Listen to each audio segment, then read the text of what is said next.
आप सभी को कथा चैनल की ओर से राम राम। वैदिक पुराणिक कथा सुनने के लिए कथा चैनल को सब्सक्राइब करें। बेल आइकॉन को दबाकर सुनिश्चित करें ताकि कथा सबसे पहले आपके पास पहुंचे। कैसे हुआ कृष्ण रुक्मिणी का विवाह, जानिए प्रेम कथा। रुक्मिणी रहन, विवाह और प्रेम का प्रसंग अलग अलग मिलता है। महाभारत के अनुसार विदर्भ के राजा भीष्मक की पुत्री रुक्मिणी के 5 भाई थे: रुक्मक, रुक्मरथ, रुक्मबाहु, रुक्मकेश तथा रुक्ममाली। रुक्मिणी सर्वगुण संपन्न तथा अति सुंदरी थी।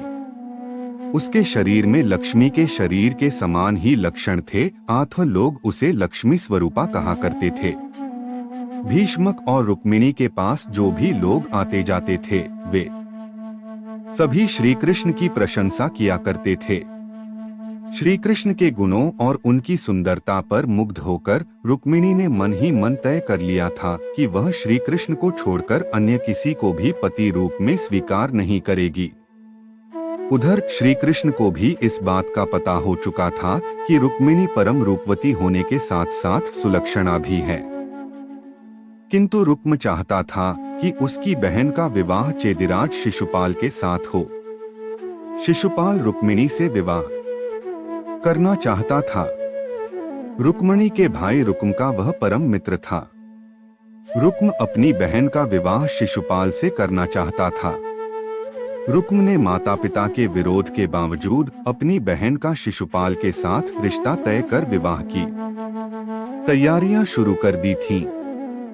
रुक्मिणी को जब इस बात का पता लगा तो वह बड़ी दुखी हुई। उसने अपना निश्चय प्रकट करने के लिए एक ब्राह्मण को द्वारिका श्री कृष्ण के पास भेजा। श्री कृष्ण ने रुक्मिणी का संदेश पढ़ा। हे नंदनंदन, आपको ही पति रूप में वरण किया है। मैं आपको छोड़कर किसी अन्य पुरुष के साथ विवाह नहीं कर सकती। मेरे पिता मेरी इच्छा के विरुद्ध मेरा विवाह शिशुपाल के साथ करना चाहते हैं। विवाह की तिथि भी निश्चित हो गई।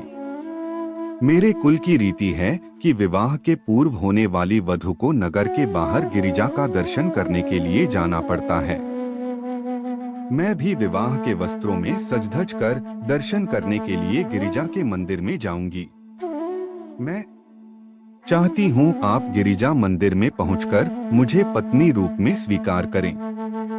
यदि आप नहीं पहुंचेंगे तो मैं आप अपने प्राणों का परित्याग कर दूंगी। अंततः रुक्म और शिशुपाल के विरोध के कारण ही श्री कृष्ण को रुक्मिणी का हरण कर उनसे विवाह करना पड़ा।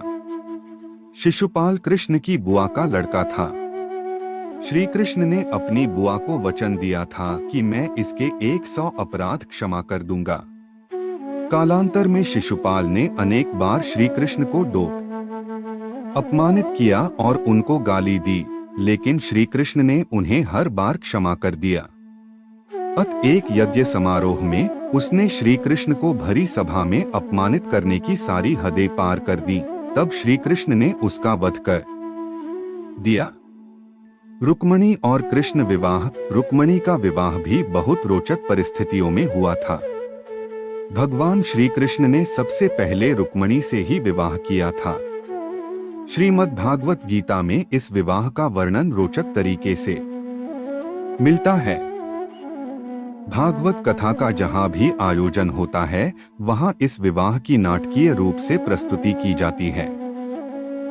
भगवान श्री कृष्ण और रुक्मिणी विवाह प्रसंग श्रीमद् भागवत महापुराण में श्री शुकदेव जी राजा परीक्षित को सुनाते हैं। श्री कृष्ण रुक्मिणी के पुत्र पुत्री प्रद्युम्न, चारुदेशन, सुदेशन, चारुदेह, सुचारु, चरुगुप्त, भद्रचारु, चारुचंद्र, विचारु और चारु, दोनों की एक पुत्री भी थी जिसका नाम चारुमती था।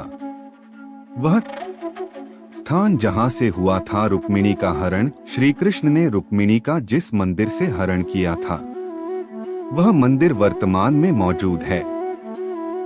इस मंदिर का नाम है अवंतिका देवी मंदिर। यह मंदिर उत्तर प्रदेश के बुलंदशहर जिले में अनूप शहर तहसील के जहांगीराबाद से करीब 15 किलोमीटर दूर गंगा नदी के तट बना हुआ है। मान्यता है कि इस मंदिर में अवंतिका देवी, जिन्हें अंबिका देवी भी कहते हैं, साक्षात प्रकट हुई थीं। मंदिर में 2 मूर्तियां हैं, जिनमें बाईं तरफ मां भगवती जगदम्बा की है और दूसरी दाईं तरफ सतीजी की मूर्ति है। यह दोनों मूर्तियां अवंतिका देवी के नाम से प्रतिष्ठित हैं।